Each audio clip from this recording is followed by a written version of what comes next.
Alrighty. Welcome everyone to the very first episode of our brand new podcast. We don't have a name for it yet. I was going to name it Overcast because that just makes sense, but it's already a thing. So if you guys have any ideas of names for this podcast, let me know in the comments below because this will be on YouTube. It'll also be on like Spotify, Apple, and whatnot. So wherever you're watching this, welcome. Very first episode of the podcast. This one's going to be very unstructured. We're just kind of feeling it out a bit, seeing what's going on. As we get more episodes, there will be like segments or whatnot. It'll be more structured. But today, just a bit of open discussion about what's going on in country music right now. And are we just going to jump in with the first little topic on, the first item on the agenda? I never got this agenda. There isn't one, but there's not an official agenda, but not yet. I think the biggest is Eric Church. Okay, so we can simply start there. Jasiks obviously was not part of the Eric Church discussion video because I need to say something. Yeah. And this is for my boy Nathan, because he got dogpiled when he said he didn't like "Good Look Good and You Know It," and I never got the chance to back him up. But I'm just gonna put it out there: I hate "Look Good and You Know It." All right, well, that's fine. I will say, I'll just go ahead and since I didn't get the chance to be part of the discussion for the triple album. Yeah, no one's heard. I'll just go ahead and say, yeah. Well, just as a brief. I own all three because I'm part of the church choir, so I had the middle album. Go. I have all three too, but yeah, but we won't. But not legit. Anyway, it's fully legit, bro. It's fully legit. Anyway, I will say that my favorite album is either "And" or "Soul," but if we're just talking about heart or soul, I want to say "And" because then it's. Yeah, it's hard to talk about them actually in that way. I found that in the review, but if we're just talking about those two, Soul barely wins out for me. Personally. That's interesting because majority is the opposite. The majority would just say heart. Yeah, but I found that majority. For some reason, everyone in that video. Everyone in that video thought Heart was better, and that's why I wanted Jasiks there, because I knew he didn't. And I just wanted to see that. Yeah, bro, what's going on with this Jasiks stuff? My bad. The disrespect.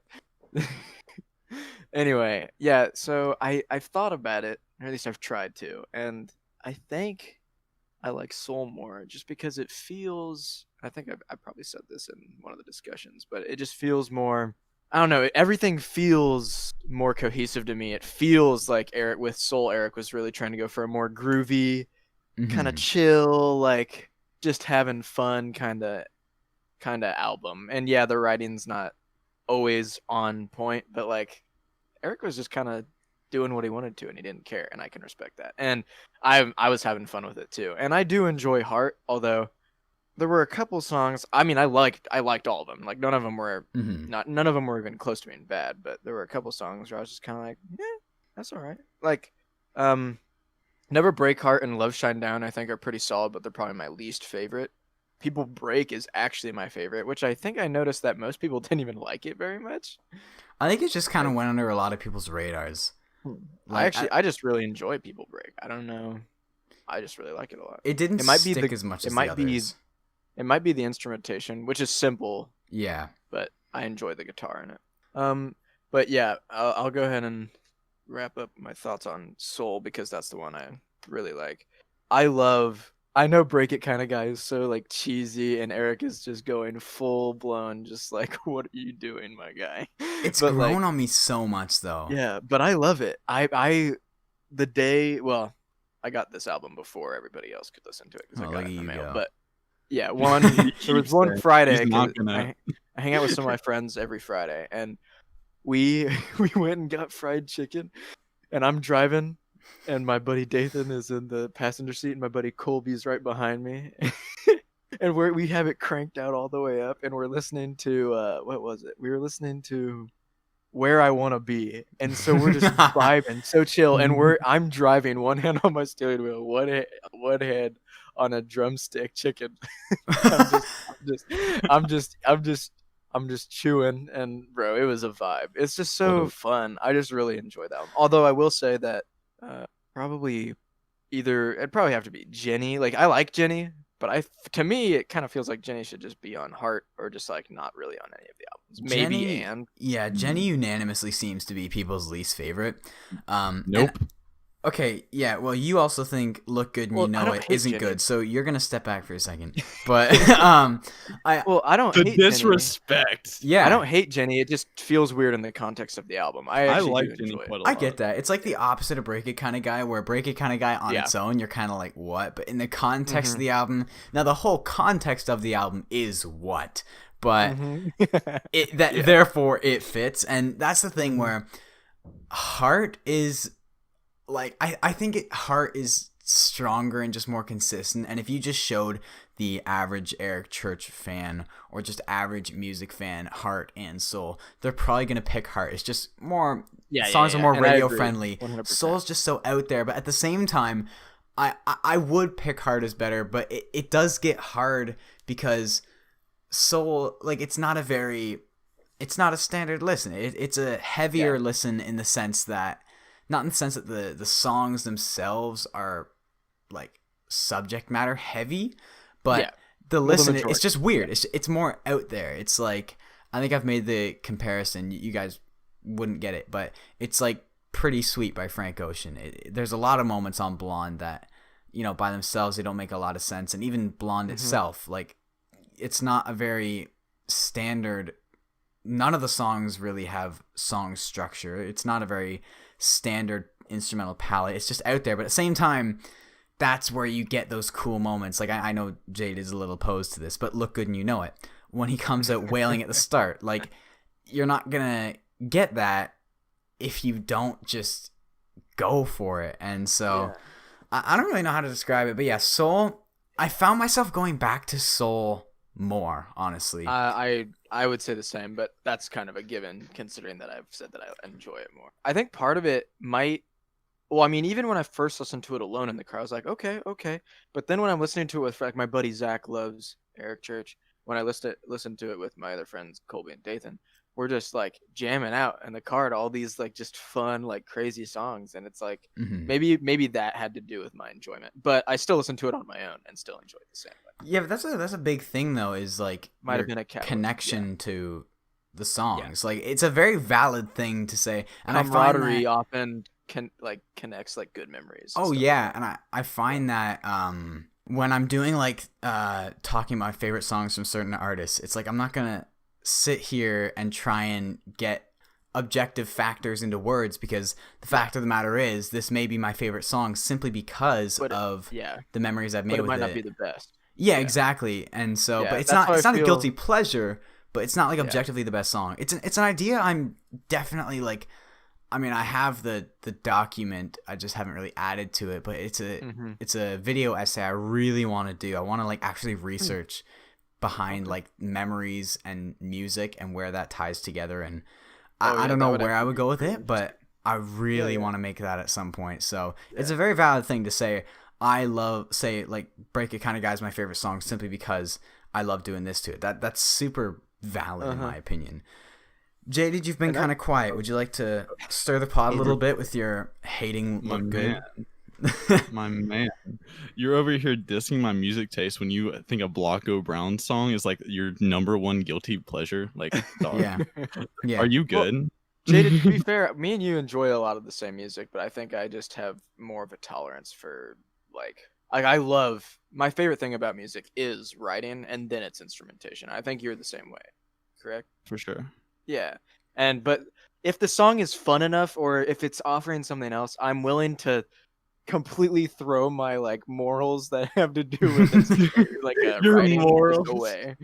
I'm willing to throw it away as long as like that whatever else it's offering is like just like really fun.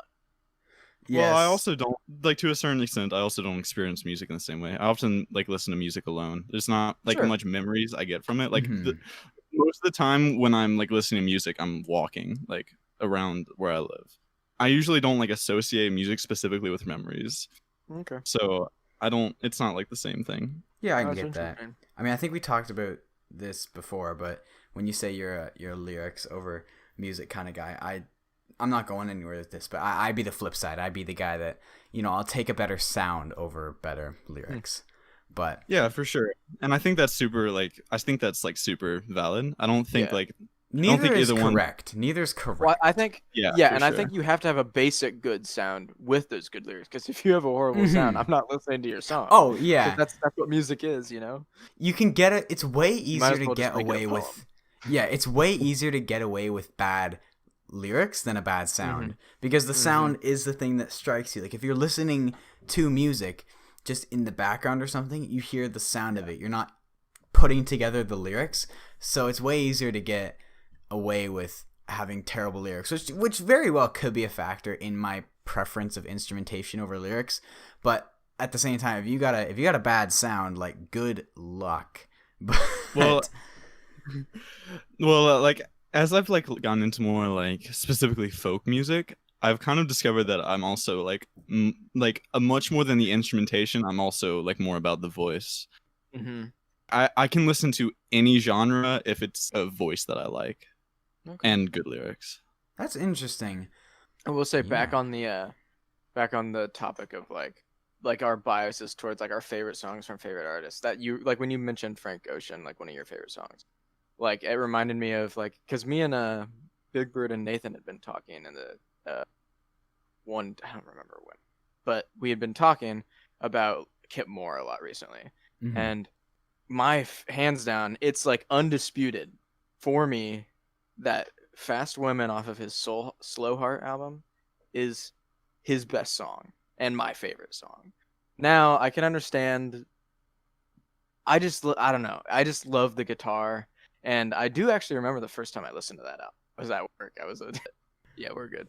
I don't know. I just love that song, and I don't even know if you know it, but it's kind of a deep cut because I've never even seen anybody talk about it, which is upsetting to me because I love that song. Yeah, I don't. Kip Moore is one of those people that I'm very late to the bus on.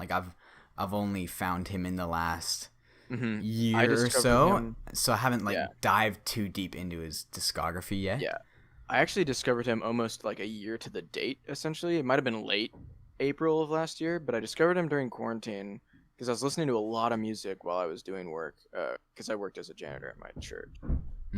I don't anymore, but anyway, I was listening to a lot of music, and I remember I was like, you know what? I kind of gave his Wild Ones album a listen to, but I gave it a shot, I think, back in high school, and I didn't give it enough of a chance because I think I listened to half of the first, the title track, and I was like, nah, I wrote it off. But then when I decided to give Slow Heart a chance, and Slow Heart is in my top 5 album. That's without a doubt. I love Slow Heart by Kip Moore. It's I think it's amazing. Yeah, with the closer of Guitar Man, and it's just it's great. I highly recommend it, but obviously I'm gonna go back. Not everybody's gonna. Yeah, obviously not everybody's gonna love it as much as I do, but I'm also a very big. The more I listen to music and explore, that I find myself gravitating very heavily towards rock, just in general. And the only outlier would be Josh Turner, and a lot of that is nostalgia and me just clinging to that. Yeah, I get that. I mean, for me, but honestly, I genuinely enjoy Josh Turner too. So yeah, I mean, for me, I get kind of picky with my rock, and the only rock I really listen to is country rock. But for me, if you had to, it's weird because I just kind of listen to everything. But in terms of music that I gravitate towards, it's honestly just music that I can kind of escape with, which also would really contribute to that instrumental over lyrics part. And it's why actually a song that, sorry, I'm totally interrupting, but a song that what you just said, what you were describing, a song that I'm sure you would agree with me, Seven Summers is just the sound of it just feels like it's taking you back somewhere. It's such a big reason of why it was my favorite song from last year. But for sure, it's why I mean, growing up, I would only ever listen to country music. So that's all I was exposed to. And then, once you start kind of listening to music more seriously, I was the country fan who was gatekeeper, this is country. Everything else what's this? A synthetic sound? No. But now, what is this? What's this garbage, bro? But now, exactly.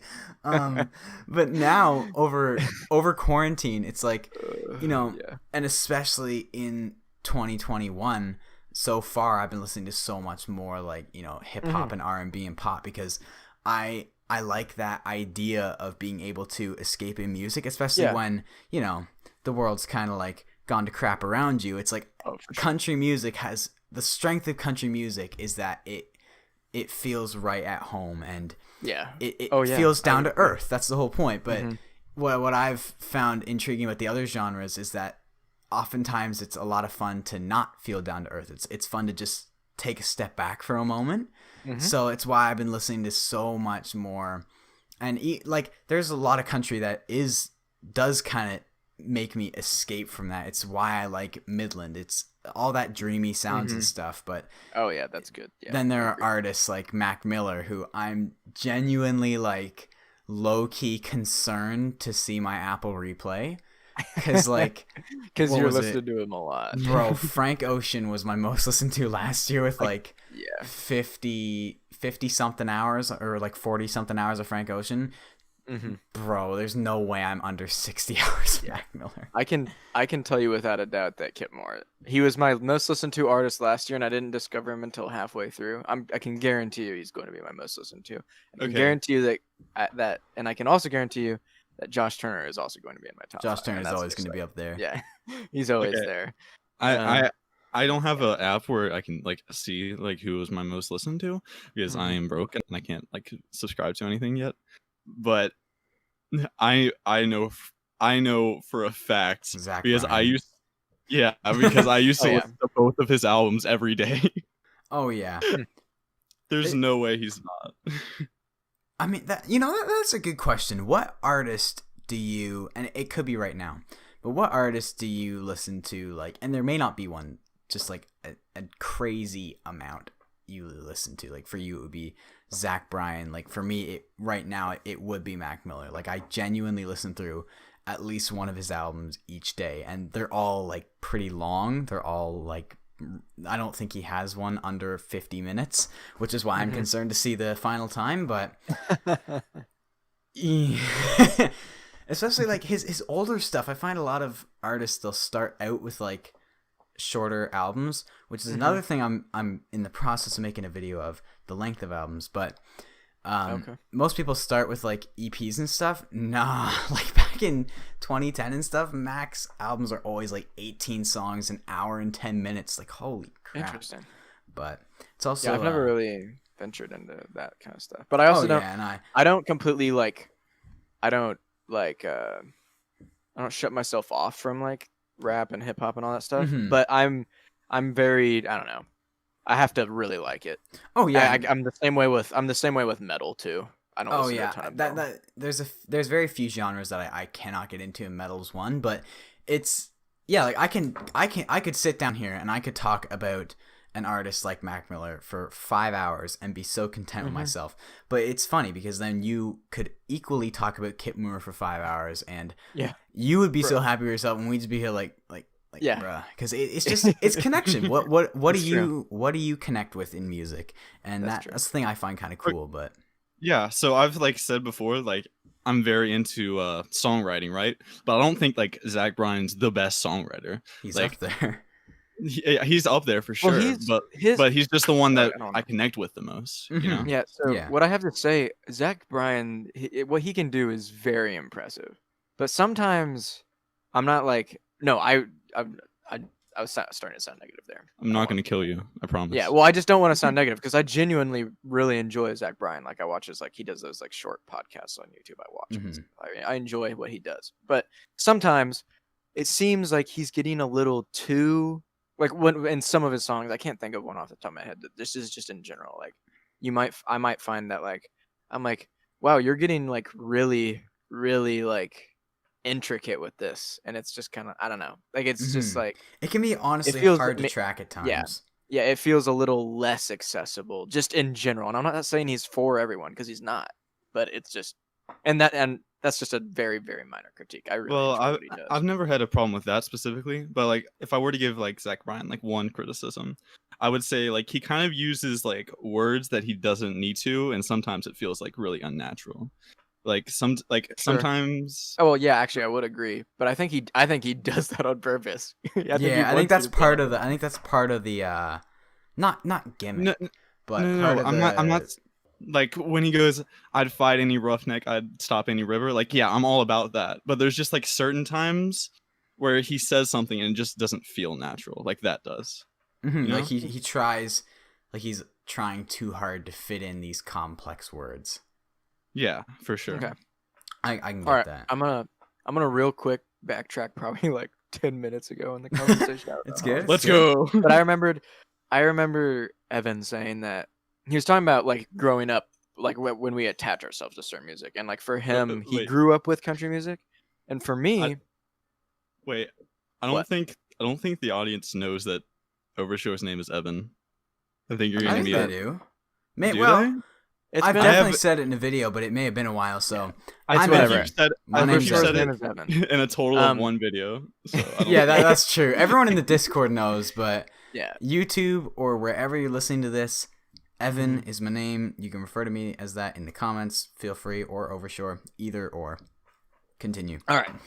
Well, anyway, Evan was saying that he grew up listening to a lot of country music, right? I think that's what you said. Yeah. Yeah, and so for me, my parents were never like we listen to music on the radio, but a lot of time it was like I come from a religious like Christian background, so like a lot of it was like stuff that I heard was usually Christian radio when I was growing up, or my older siblings, because I'm the youngest of four. My older siblings, like there was a lot of like punk rock and All American Rejects and like Reliant K and stuff like that. Yeah. And Green Day and stuff like that. So I grew up listening to like rock and punk rock, and I didn't get into country music until like 3 years ago, like genuinely. Yeah. So I'm like fairly new to like a lot of stuff, and well, relatively, but the one constant, and I think the reason why I can enjoy country music is because when I was young, I grew up with the Your Man Josh Turner album, and I was the only Josh Turner album I knew for like 12 years of my life. And if somebody asked me who my favorite country artist was, I'd be like, well, the only one I really know is Josh Turner. You bring a good point, because I say I grew up listening to country music, and that is true, but like growing up on country music really means Brooks and Dunn, Zach Brown, Brad Paisley, Sure. Blue Rodeo, but they're kind of like country rock. So it's like, in terms of actually critically listening to country music, following the new releases and trends, it's only been like 2-3 years for me as well.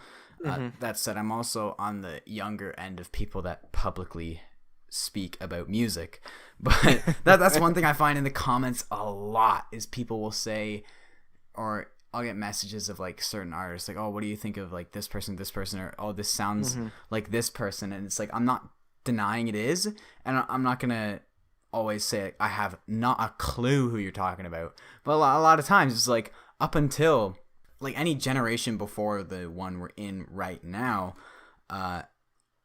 it's not like I just grew up knowing it. Like I can't say, oh yeah, I remember that song.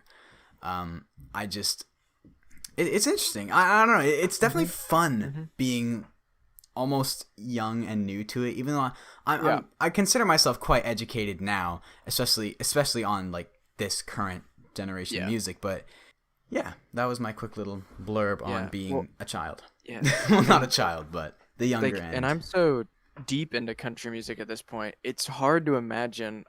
Sometimes I can't even remember what I was listening to before I got into country music, because I know I listened to I really liked Imagine Dragons, or at least their first album. Their newer stuff I'm not big on, but their like first two albums were like kind of alternative rock with a little bit of like pop in there, but like I thought it was really good. I always really enjoyed it, but like it's hard for me to think of what I don't think I really, because my favorite bands are besides Josh Turner obviously, are all country pretty much that I've discovered within the past couple of years, except for Kaleo, but I discovered him after my love for country music belongs.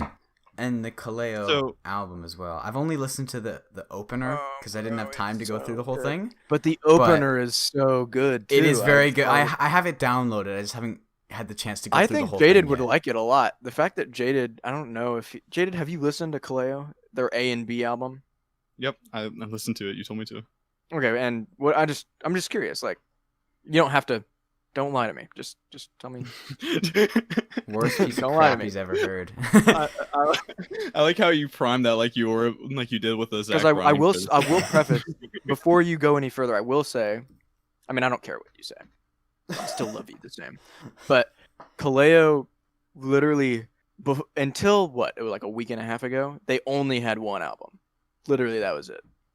And they were in my top 5. It was like 2015 or something, right? Yeah, it was 2016. They are in my top 5 artists. They're probably number 4, and they only had one album. They had 10 songs for me to listen to. That shows how good that album is. I just how much you enjoy that. I just love that album. Every song. Even there's a song that's completely in it's Icelandic. They're not speaking English. And I just I know the words, and I've looked up the lyrics before. I don't remember exactly what. Jasiks is just temporarily like an Icelandish citizen. Yeah, so I've developed a massive love for hard traditional rock because good stuff still exists because current rock bands and metal bands are all going super electronic, and it's basically just metal pop or rock pop at this point. But it's you can still make good music and not do that, and Kaleo is very popular, and their touring audience is massive, and it's crazy. Anyway, sorry, I'm going way off. No, that's fine. Jayded, what did you? I want to know your thoughts. I'm very curious. I like it. Okay. Looks like he's bracing for something like the butt. The butt is coming. Hit me with it. Well, the thing is, there's nothing especially about their voices that I especially like. There's nothing about that's interesting. There's nothing about the instrumentation that I especially like, and their lyrics are very, very solid. But it's not the kind of music I would really get back to. I enjoy listening to it though. Okay, I will say that I think on the majority of songs they have 1 or 2 co-writes. Pretty much every song is written by their frontman, JJ Julius' son. He solo writes every single song.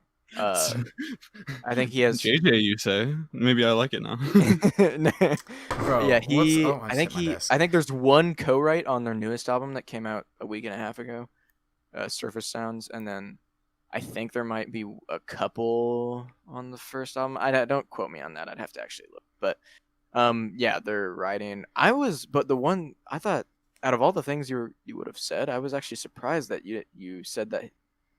What did you say about his voice again? I don't want to. There's just nothing special about it. Yeah, that was interesting to me because it's not that there's nothing special about his voice. There's just not something that I especially like about it. It didn't work for you, I guess, is what you're saying. It's not that it didn't work. It's just yeah. Sorry, I didn't.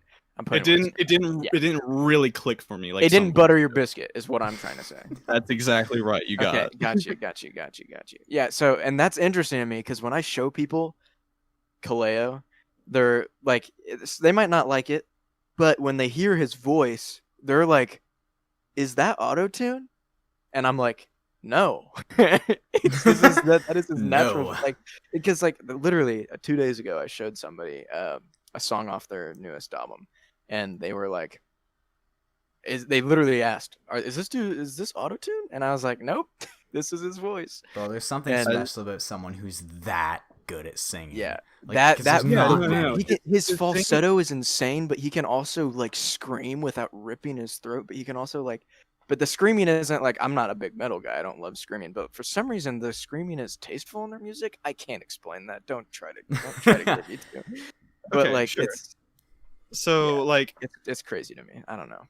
So yeah, no, the voice is super, super respectable. The thing is, I'm just not into that kind of voice. Sure. And that's fine. I was just surprised by what you said, I guess. So yeah, okay, let's take Coulter Wall for example. When he sings, that's an acquired taste. Yeah, no, he sounds super shaky and stuff. That's what I love about it. I love the little. You prefer his voice on his first album than the rest. Yeah, I was gonna say it got a lot more. Well, it felt a lot cleaner on his latest album. Well, Colter Wall has stated before that he was forcing it way too much in his first album. Like, it wasn't natural for him to sing like that. Like it wasn't good for him. Yeah. No, and I respect that he's going away from that, but I just liked how he sounded better, like when he was doing that. Yeah. And but even like with his newer albums, like not like his recent one where he sings like he's a lot like higher. Like I like listening to like the live performances quite a lot because he shakes a lot like in the live. I like his. I love that. I really enjoy his live performance of The Devil Wears a Suit and Tie. I was just gonna say The Devil Wears a Suit and Tie is still like honestly up there as one of my favorite country songs. It's just Caroline. I had Caroline on repeat for a very long time. I can see that. Same. Actually, I really enjoy Caroline, and then Fraulein with Tyler Childers. That's a good one too. Yeah, I had a Caroline phase, dog. I was like listening to it like 3 times a day. I was dating 3 girls named Caroline.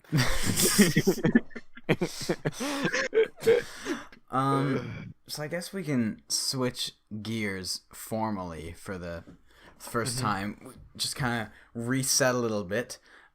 Which one do we want to talk about first? We got Thomas Rhett and Justin Moore. Those are the 2 other albums we kind of wanted to come on here and talk about. Which one do we want to start? I would like to hit Thomas Rhett and then save Justin Moore for last. And Sounds good. That's mostly because I feel like Justin Moore is going to be a better one to end it on. It feels more focused to me. It's literally like 7 songs, and I think the 8th song is just an acoustic version. So I think Thomas Rhett would be. But yeah, so Thomas Rhett, country again, his return to actual country music after Centerpoint Road. Put that in quotes. Return. I'd call it a return. There's exceptions. I would say for the most part, it is a nice. Yeah, I guess I would say that. There are a couple songs where I'm like, There's a few outliers like "Put It on Ice," which is horrendous, and I would say "Where We Grew Up." What's your country song? And "Put It on Ice" would be. Yeah, if you take that out, this is a very traditional. Simple country album, and like you heard being the closer, anytime you have that closer to an album from a double album or anything that has more coming, it always begs the question, is it like a transition into the next piece? And if side B keeps up that folk energy, bro, that would be amazing. Thomas fit like a glove on that folk style, and I wouldn't have originally thought that. Like, unless I heard it, I never would have thought Thomas Rhett would actually sound so good on a breezy folk like little song. But he did. Agree. I actually have something to say about that, just real quick. Yeah. So I, before we hopped on this call, I was in the kitchen and I wanted to just get this one fresh in my mind because I'd been listening to Justin Moore a lot, and it's short, so it's like there's less songs to digest. Yeah. And I had listened to this one a couple times when it came out, and I've been coming back to a couple songs, but I hadn't listened to it all the way through in like about a week. So when I listened through it again, and I skipped the first 4 because I knew those had been released already. So, but yet when I got to You Heard, I didn't. It's like the first 3 times I listened to this album, I didn't even hear it or something because it like I just like it caught me off guard. I was like, this song is like really good. And it was super surprising. It was way different than everything else. Bro, it hit me from the very first listen. I mean, for whatever reason, Want It Again has just stuck with me. But it's You Heard for me. It's gotta be the best one. Jayded, any thoughts on the? I know you didn't really have time to give it too many listens through, but any initial thoughts if you did? So okay, well, my favorite song was the last song, You Heard. Yeah. Okay. But so like for like I think there's a lot of bad songs on here. I don't this album much, actually. Bro, have you never sleep on Jayded to come through with the contradictory statements. I would like to say one. I would like to ask one thing real quick, Jayded, before you. I want someone to quote me on this once I say it, but go ahead. Okay. I just like, have you only listened to this once, or have you like? Yeah, I've only listened to it once. Okay, that's all I wanted to know. But also, maybe take my opinion with a grain of salt. It's already grown on me. I'm not gonna lie to you. Like, even when I was editing the review, I was like, I could have bumped this up a little bit, but I want to hear this. What were you going to say, Jayded, that people should quote? I think Thomas Rhett makes music for the people who haven't heard the songs that he makes, but better. Say that again? I did not fully clock that. That confused me. Yeah, bro, I'm kind of lost there. I think Thomas Rhett makes music for the people who haven't heard his songs, but better. Because I don't think he has like very little like original concepts, and everything he makes, I feel like, has been said but better before. Yeah, but there's only so many things you can say. Sure.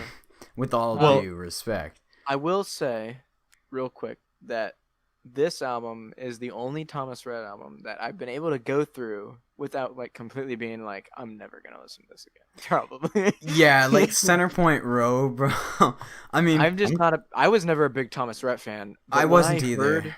When I heard Country Again, like, was it a couple of weeks? I was like, okay, yeah, Thomas. The thing with Thomas, specifically Country Again, and he even references my favorite one. He even references Eric Church, but he does it twice on 2 different songs. Yeah, but Country Again just really feels like an Eric Church song.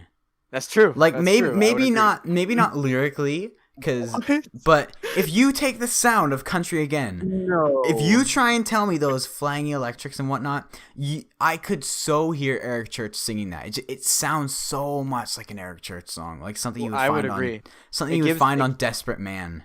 Oh yeah, well maybe that, but also when I hear it, because I actually just clicked play on it to hear the first 5 seconds, and you're right, those guitar chords. Hold on, am I gonna get copyrighted if I do this? Well, I hope not. It reminds me of a Homeboy. Yeah, so here. It gives me Homeboy vibes off of the Chief album. Country Again. I hope this doesn't get copyrighted. Bro, I swear every time you do that, I can't. It cuts out for me. So all right, well then we won't. But it sounds like an Eric Church song, and I wish I pointed that out in my review. But there are so many things. This is the hard part about making a review of an album. Every time I make a review of an album, as I'm editing, I think of more points I could have put in. Even though when I make a script, I normally kind of like, have you ever heard the phrase like sleep on it? Yeah. I let it sit a day, then I go back to it. But every time I go reviewing, there's things I should have said. And that's one thing I wish I pointed out, because he references Eric Church obviously twice on an 11-song record and that specific song. And it sounds so Eric Church.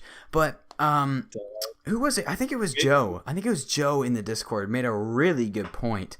In the Discord at Overshore. I wonder if the Eric Church references are a part of his more authentic persona on the record.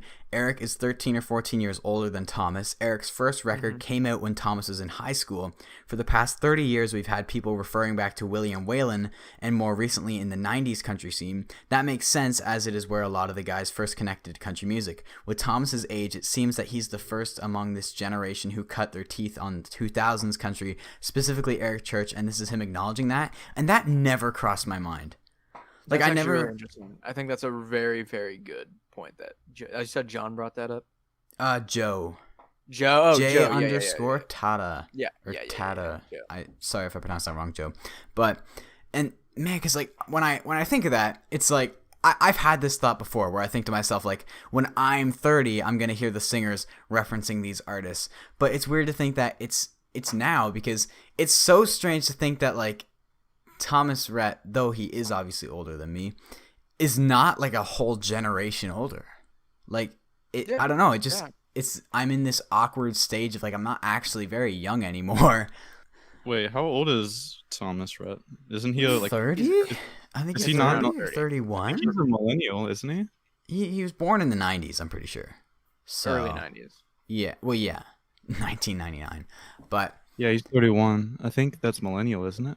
Probably. Either way, it's just something to think about. Yeah, I never thought about that there is quite an age gap between Thomas and Eric, which is why I could be referencing it. Because when I heard it as like a reference or an acknowledgement to like a peer or just a companion. But really, it could be an idol, like someone when I listened to it, it felt like it was coming from a place of like, I want to listen to some real country music. Like, he was regarding Eric Church's music as like, this is the music that is authentic that I want to listen to with my real friends from back home. Like, go to my roots. Like that. Yeah. Kind of thing. You know, that raises a good point that I wonder sometimes, because I hear, you know, you hear your pop country, and there is good pop country and there is bad pop country, but I find, and honestly, I find a lot of the good pop country is when they actually acknowledge it's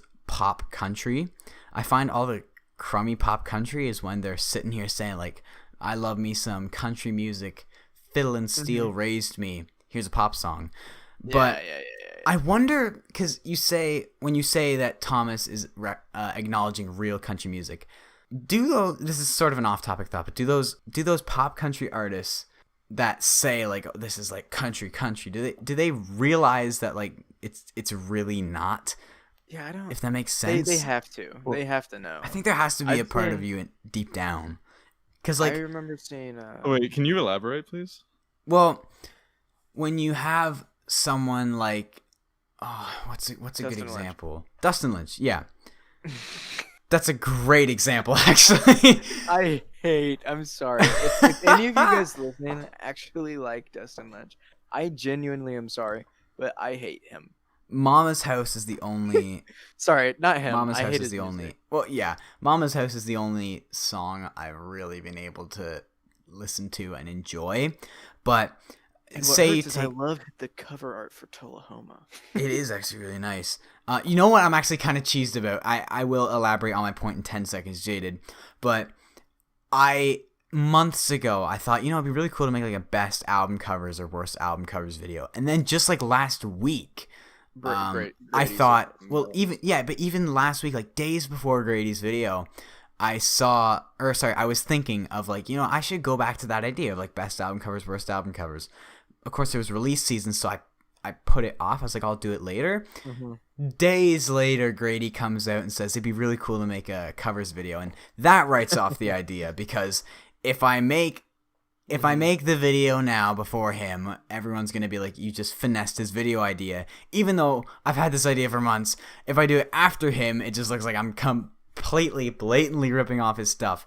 But to go back and elaborate on my point, it's like if you take someone like Dustin Lynch, they're always out here, like, saying, you know, they'll show up to their interviews in their cowboy boots and cowboy hats, and they're like advocating for like a true country. Yeah, and like, you know, this came from the soul. This is some real country music here, and then it's literally just sexy talk rapping over a trap beat, talking about nothing. Like, is there not a part of them? There has to be a part of them deep down that knows that this is not.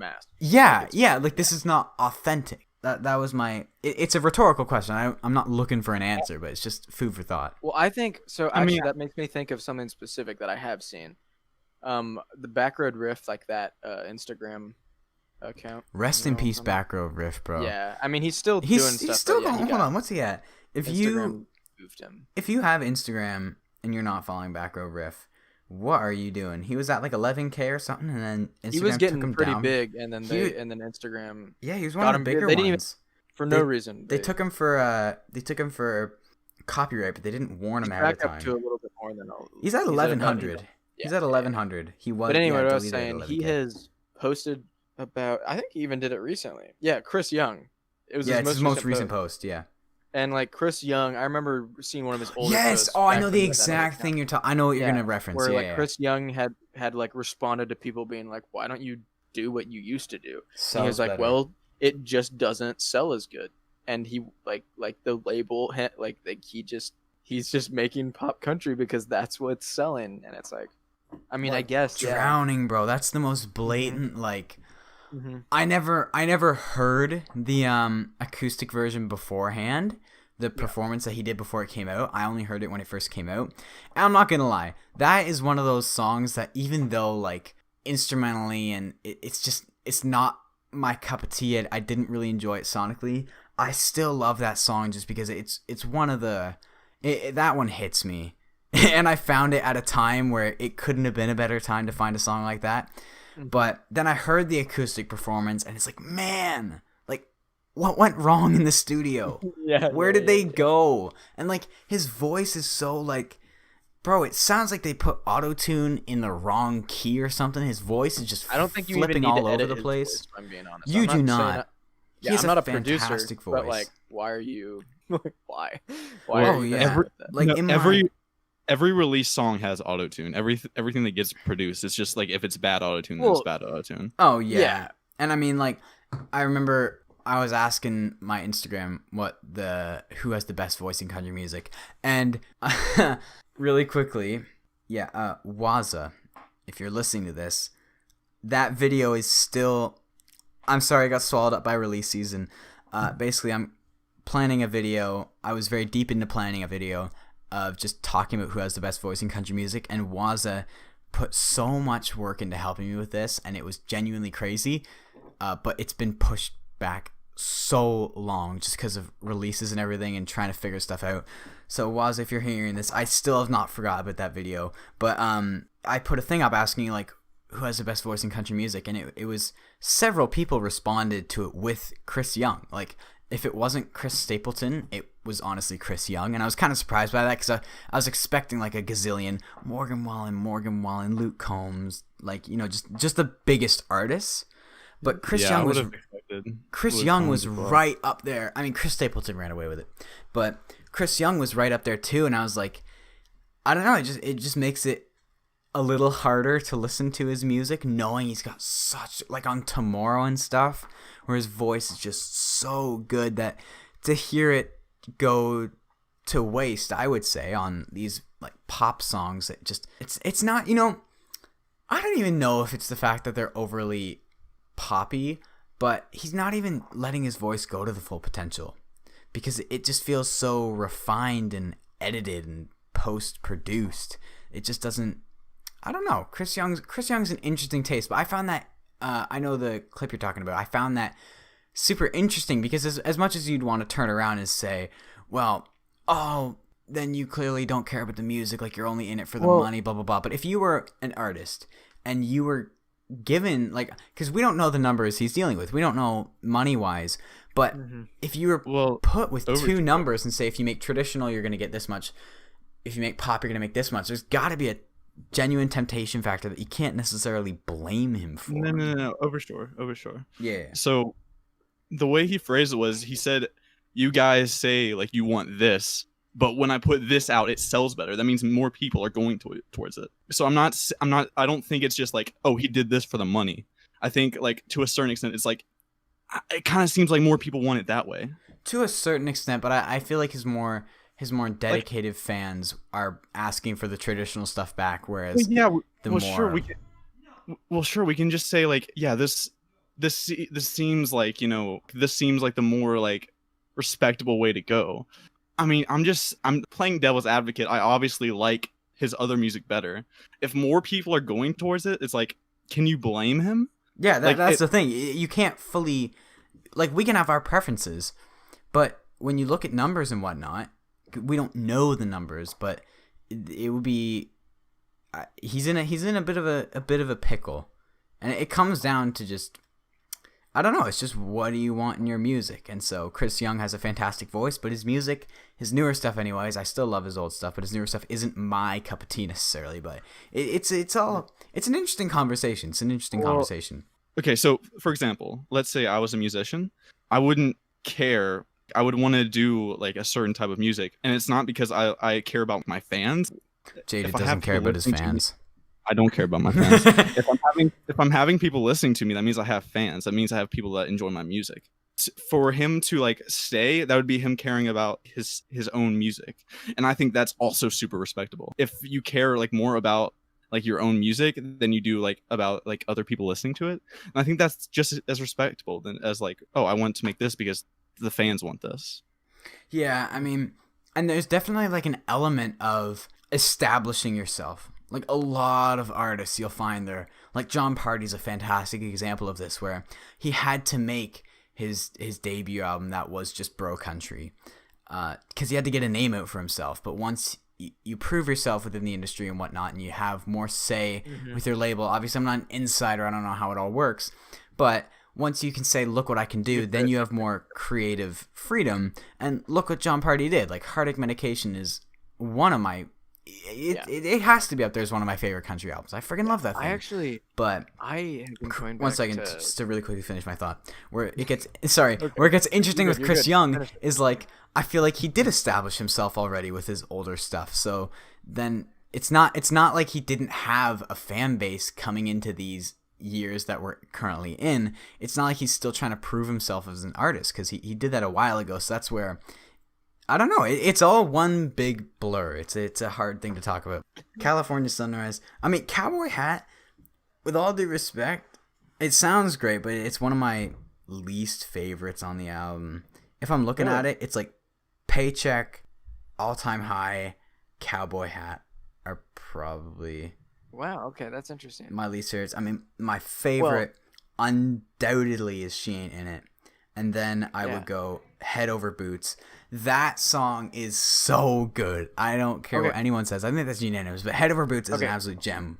Yes, go. And that's interesting because it sounds like I'm the opposite, except I love all of the songs. Don't get me wrong. Everyone. Yeah, they're all good. They're all at a level. Yeah. But. For me, for some reason, Cowboy Hat has just grown on me so much. I just think it's super fun. Originally, when I first heard it, I was like, like I really didn't like it that much. But for some reason, it sounds amazing. I think the fiddle in that song. Oh, bro, John Party's fiddle. When I listen to Cowboy Hat, it's because when I first heard it, the lyrics I wasn't a huge fan of the lyrics, but they're intentionally like. It's intentionally just overly like I like this is what I want, like, but every time I hear it now, that fiddle that comes in, it's just I just have so much fun with it, and I can see it being one of a least favorite on the album because it used to be, but it just grew on me a lot. Oh yeah. I used to love Head Over Boots, like what we were talking about earlier, but I think I've just heard it so much that every time it comes on, I'm not gonna complain, and heck, I'll even turn it on my own, but there's other John Party songs that I would turn on before. Yeah, I understand that. And actually, I've always liked She Ain't In It, but it's always been the one that I come back to the least on that album. And I know everybody like loves it, and I do love it. I just don't love it as much as like every other song on that album, because I really do. The two most recent John Party albums, I think, are extremely good. Yeah, John Party, like I'm so intrigued to see where he goes. And I've almost convinced myself that I like California Sunrise more than Heartache Medication, which might be a minor hot take, but I'm not saying it's better. It's hotter than the hot takes that we've been getting recently. Where's the one? I think someone put a meme in the meme chat. Yeah, Big Bird. I love Big Bird, man. Oh boy. But he put a hot takes meme in the meme chat, which honestly in the Discord people have been like posting custom memes and stuff. Like they go to their way to make a meme about the Overshore channel or the Discord or the whatever. It's usually Claire. Yeah, it is Claire, but it's really nice to see Big Bird doing it, because like, bro, if we can get a bunch of those and have like a video of like reacting to those memes, that would be so good. Yeah, but I only ever put Canadian memes in just because I love them. No, it's a great time to meme Canada. If you want to meme Canada, do it now, because we are I love the most recent one I sent. It's the U.S. goes, has anyone seen Canada? And then Great Britain goes, hold on, I got this. Ahem. War of 1812, and then Canada busts through the wall with a foam like #1 finger, and it goes, "We beat America. We burned the White House. We burned the White Canadians, that's militia." I just thought it made me laugh. Oh man, bro, it was funny when I took American history. I just realized how useless the Canadian Army was back then. But Canada. While we're quickly, and then we'll go to Justin Moore, and then we'll close it off. But while we're on the topic of Canada, to my fellow Canadians, I've had this argument with my brother. Stop lying to yourselves. Real maple syrup is not better than store-bought maple syrup, okay? Like, interesting. People are out here like, oh, I love that real maple syrup. It's like a country music thing where it's just one of those things you say to kind of earn your Canadian cred, like, oh, I have real maple syrup, and it's in my fridge, and I built that tree, I grew that tree. I built that tree right there, and I shoved some metal in it, and I got me some. I love me some bark in my. Bro, I don't even know. Nectar, bro, but real maple syrup. You get little bits of bark in there. It makes it that much better.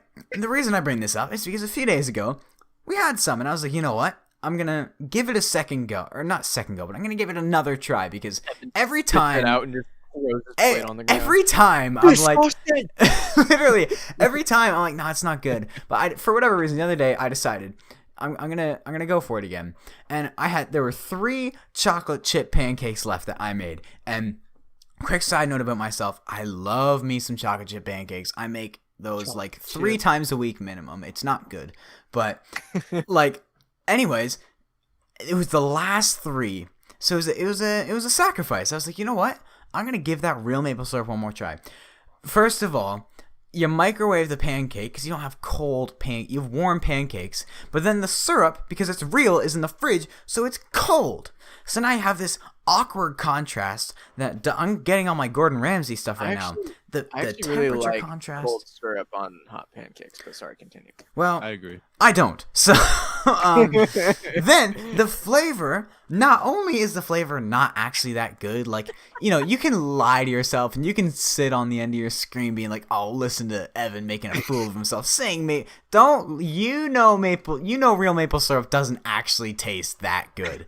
And then it's so overpowering, I couldn't taste the chocolate, I couldn't taste the pancake, so I'm sitting here, all I can feel is warm and cold, and all I taste is maple syrup that doesn't even taste that good. All right? Sorry, man. So I'm getting heated about this, and you know what? I have another Canadian video. I have a Canadian video coming soon that is probably my most passionate video I've made. It's not very related to country music. It's not related to country music at all. But is it all about the syrup?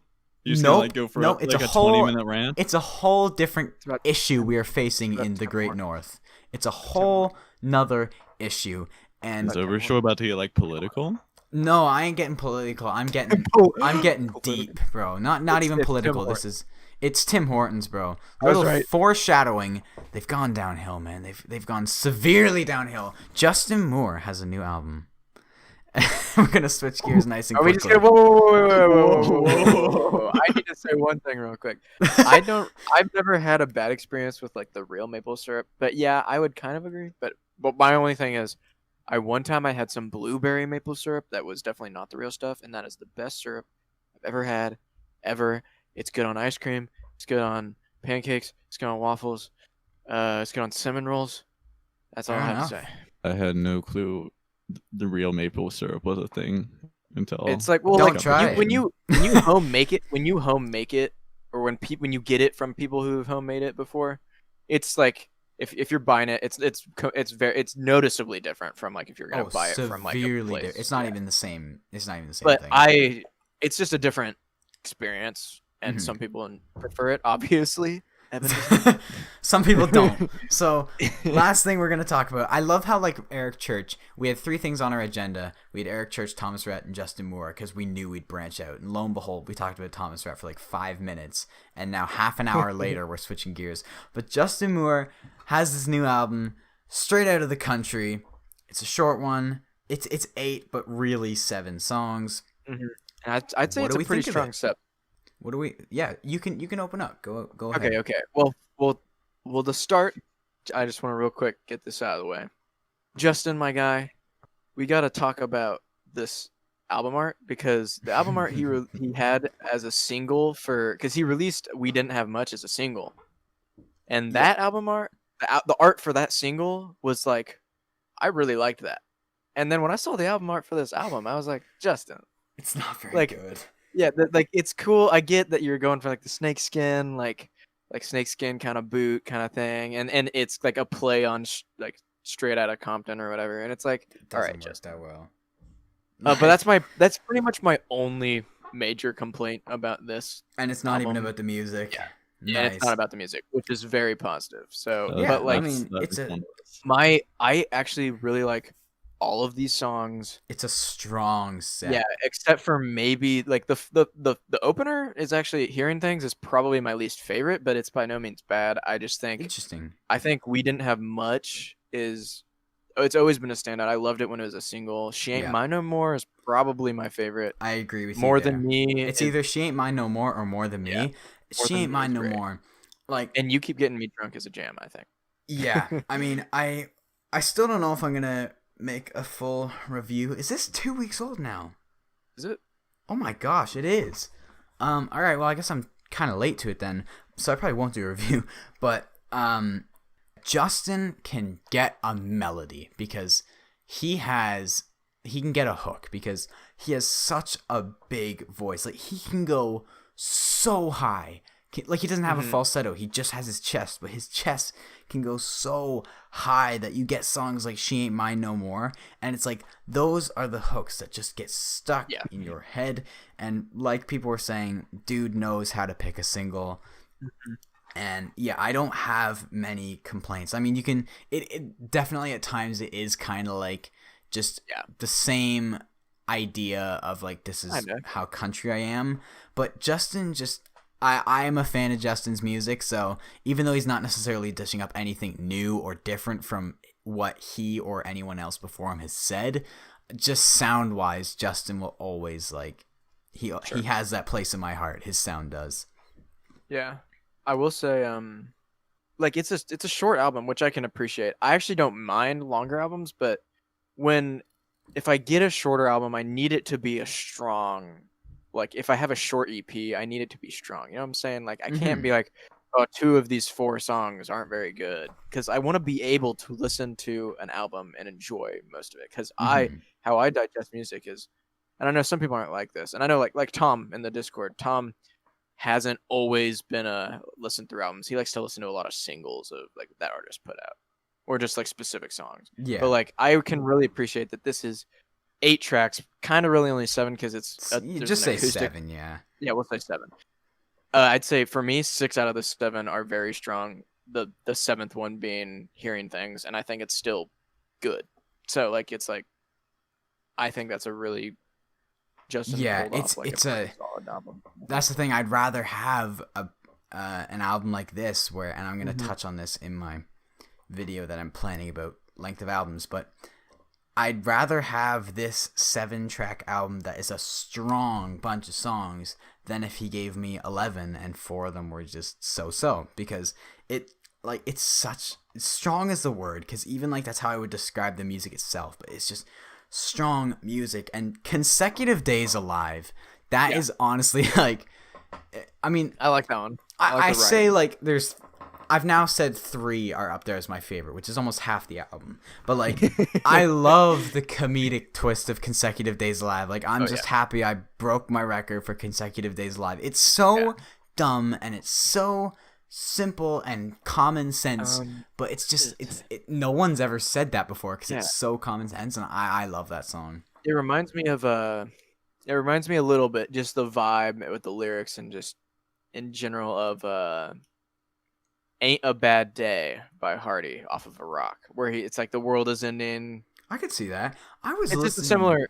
It's not the exact same vibe, but just like the same kind of like just there's a twist. I guess. I mean, it's funny you bring that up because like just the other day I was listening through a rock, and obviously I listened to it a lot in 2020, but kind of stepped off the gas a little bit this year. But man, I went back to it a few days ago, and it's just like, that is a freaking good album. Yeah, it's a solid album. And I would say to describe both a rock and Straight Outta the Country, I would kind of describe them the same way. There's like 1 or 2 songs on a rock, mostly because it's a little bit longer than Straight Outta the Country, but there's like 1 or 2 songs where I'm like, yeah, these are solid, but the rest of them really are jams. Like for me, like So Close with Ashland Craft and Broke Boy are for me probably like the ones off of that album that I'm like, it would be the Hearing Things of the Justin Moore album. It's like, these are solid, but the rest of the album is like, yeah, these are all bangers. I've always been an advocate for So Close, but I agree with you on Broke Boy. I do like So Close. And That's Jayded, the thing. It's just. Oh yeah, and Jayded, you I haven't have- had your say much here, so let's let him go. Okay, before I start, I'm just gonna say, and this probably is like the major part of my opinion. I will not listen to this album a second time, and it's that I really hate Justin Moore's voice. There it like, is. One of my favorite voices. That's the only. And Is that man's pretty just much the gonna only reason? slap So it with much that. accurate. Slap it with that, bro. First of all, he sounds like the uncle that everyone has. Well, maybe Canadian. Sorry, I totally just burped over you. Leave that in there. Bro, if you're gonna come out here and talk about Justin Moore's voice in a negative light, you deserve to be burped over. But continue. We'll give you grace. Okay, fair enough.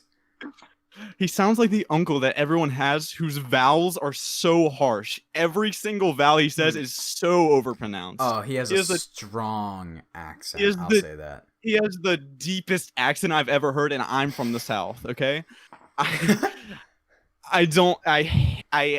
It's You're passionate about this, you know. There's like a genuine dislike. I don't find it. I'm not. And then I'm not going to tell you how to digest people's voices, but I've found from my experience that a lot of people find John Party's voice more offensive. Well, he doesn't like John Party's voice either. Yeah, just more. I know he doesn't, and that makes sense though because his voice is very, like it's kind of nasally. It's like up there. It's just kind of like in the head. Yeah, it's way easier for me to understand someone disliking John's voice over Justin.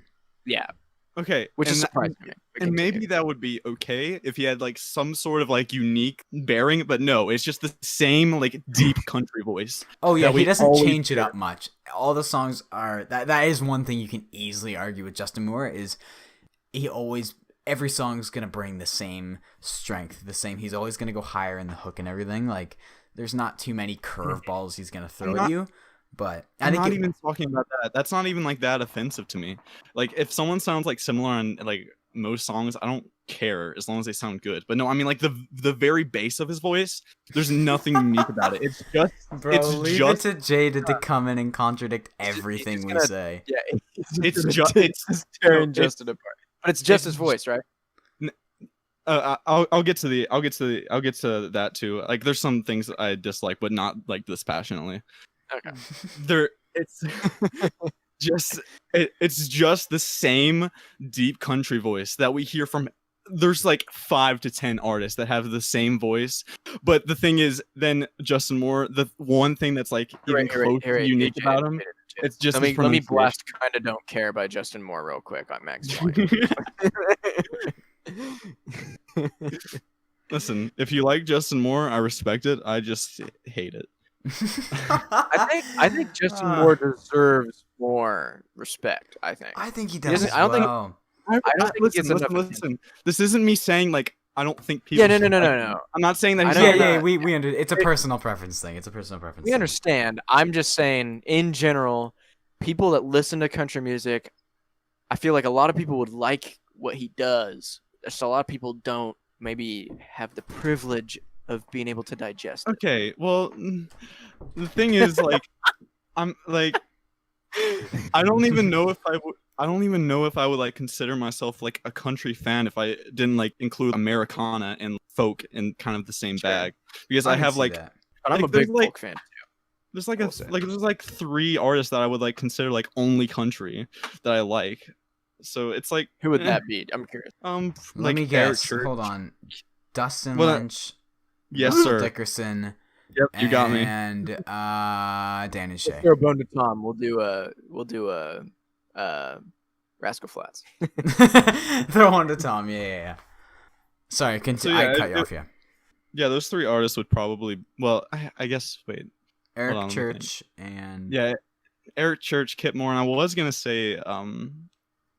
Well, I was gonna say Culture Wall because he's very like country, but I feel like he's also like more Western.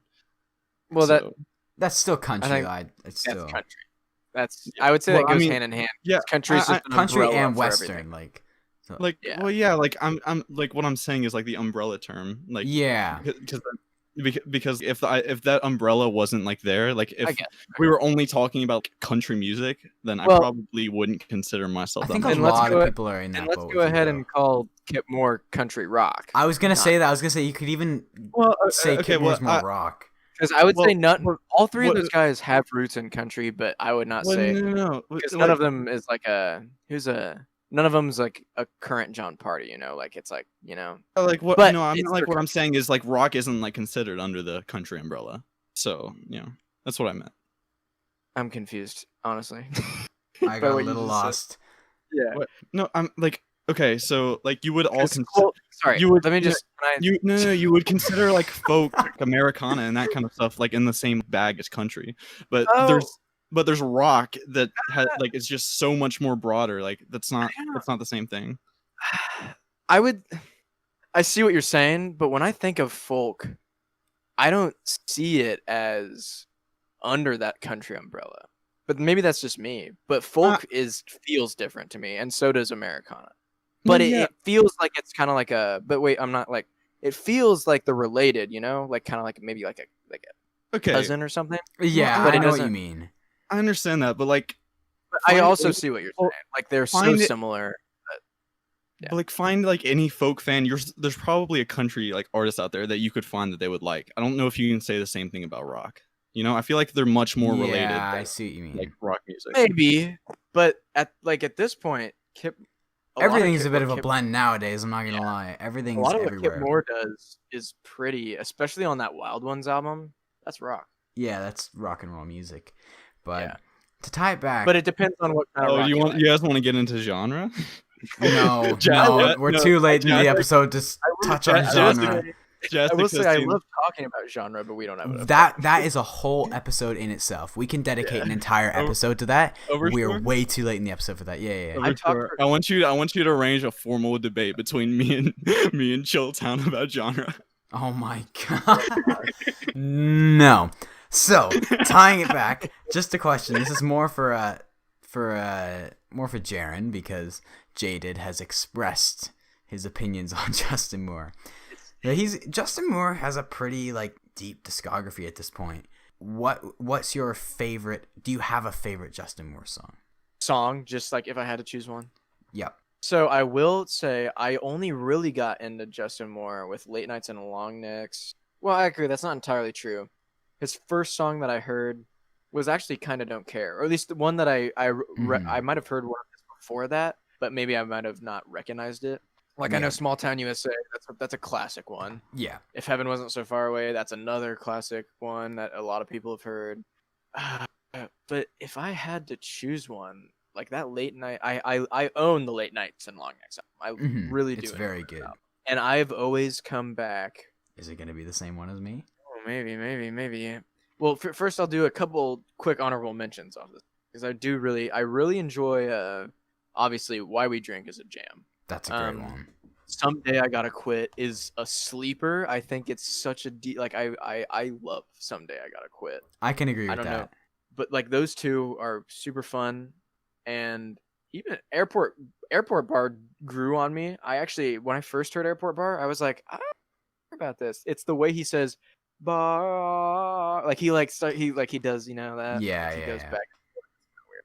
But the one that I probably love the most is Jesus and Jack Daniels. Okay, yeah, so it's not mine, but those are all good picks. I think there's two clear ones for me, and that would be If Heaven Wasn't So Far Away. It's one of his bigger hits, but I love that song. And that's really good. Another one from Late Nights and Long Necks. I forget if this was a solo or not, or a single or not. It might have been a single. I can't remember, but On the Rocks. It's either If Heaven Wasn't So Far Away or On the Rocks. I see that Midland tie. Yeah. Oh wait, no, not intentionally, but expose him. Bro, I'm staring at the poster right now. But that's all. Yeah, On the Rocks, man. And it is. That's another time back to the start of the episode, the start of this podcast. That's one of those ones where it's the memory tied to it. That man, like when I listen to that song, I cannot think of anything but the specific moment in time, but there's something cool about that. So I think that's a good spot to probably close it off. Wait, I have a question. Yeah. Does Justin Moore have a song where it's just instrumental? Because if so, that's the song. That's my favorite song of his. Just a performance of. Just if we he's didn't not know Brett much. Paisley. I don't think he does. I mean, The only reason I say that is because Brad Paisley has an instrument on literally every single album that he has. I think. Yeah. So I think that a good spot. It's 90 minutes. So well, that's good. I mean, I didn't like explain like the other parts of the album that I dislike, but I'd be okay with not having. Let's just do that real quick. Just go for it. Just go for it.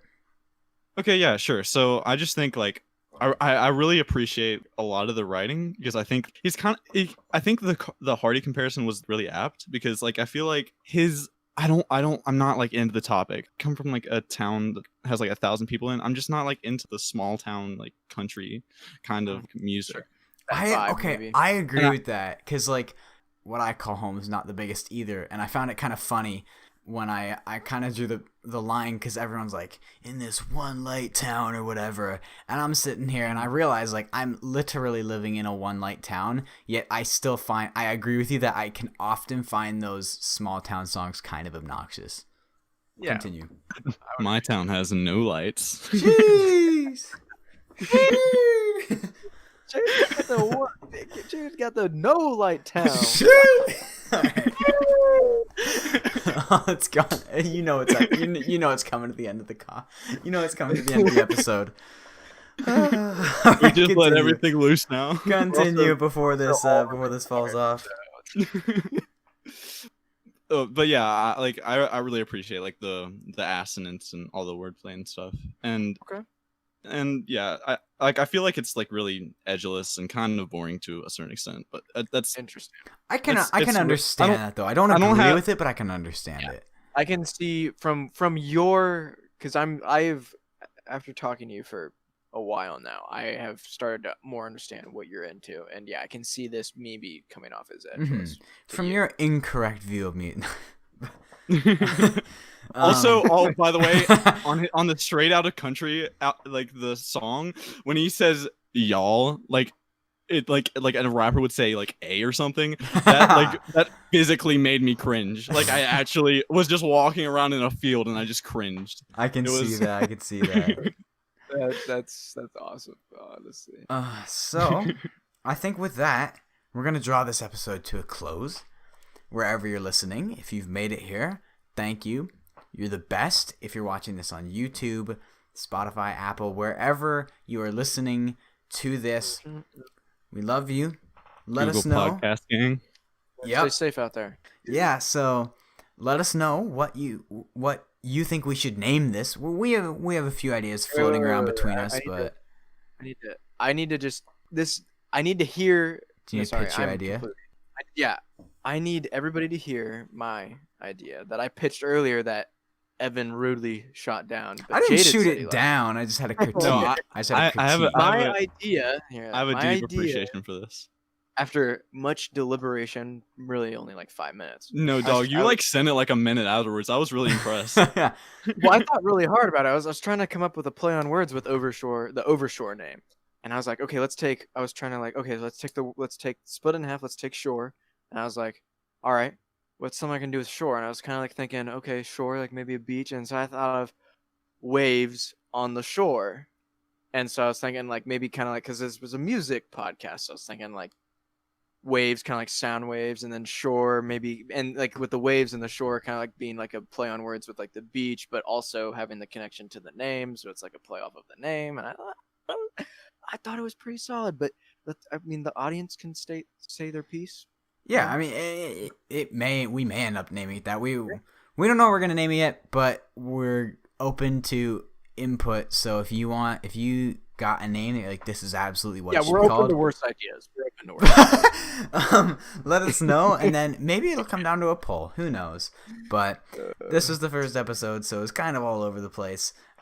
No real structure, but we'll see where this podcast goes. Also, let us know what do you guys want to see or hear. Like, are there any specific ideas for a segment you'd want to hear? I have some ideas. The guys have some ideas as well. We're really just the first few episodes are just going to be kind of working things out, shaping what this podcast is going to look like in the long run. And yeah, so I think that's it, right? Yeah. Well, thanks. Yeah, let's go for it. Yeah. Until next time, have a great day.